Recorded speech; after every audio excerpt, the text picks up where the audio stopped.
Thomas, welcome to you. Any surprises out of round one? Look, I thought Fremantle were breathtakingly good. Tomo, Michael Barlow had the greatest debut in the history of football. Good call, bad call. The greatest debut. I think that's what Brian Taylor said. Possibly a bad call. Times.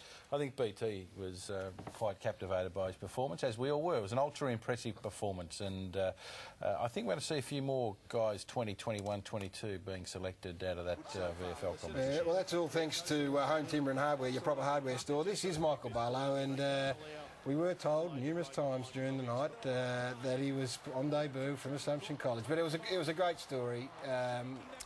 Just a prolific ball winner. And look, composed through the middle of the ground, used it really well. Will we now turn our attention, or recruiters turn their attention to the VFL a little more aggressively, given some of the draft restrictions that are upcoming? Silvani too came from played the VFL. Made his debut. No one's been able to tell me why he never played TAC, why he went from Assumption to the VFL, but with two extra teams, why wouldn't you?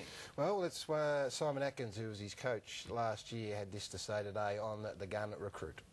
Look, I believe that there are players in the VFL that are between 21, 22 and 23 years old that can really have a go at the AFL system. I mean, with Pods Yardley being taken this year at 28, there certainly are players there that don't require that 2 or 3 years of real development.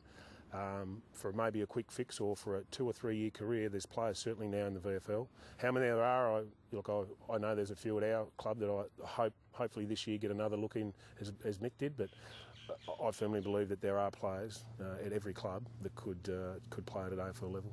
Yeah, well done to Michael Barlow, and I reckon there'll be some CEOs just having a word to their recruiters to get their eyes down to some VFL games. Fremantle were fantastic against the Adelaide Crows last night. Their pressure was sustained through the middle of the ground and up forward. Their ball use was precise. There was a little nervy moment straight after half-time when Adelaide ramped up the pressure, but they held their nerve. And I guess, Grant, the great question now is whether or not this can be the standard for them throughout the course of this season. That's the big question, Gaz, and when you come out and perform like that week one, there's a very high expectation that you'll continue to do that week in, week out, and that's where Fremantle have let supporters and their teammates, each other, down in the past. They haven't been able to sustain consistent levels of performance, but that was a tremendous effort from start to finish. It was.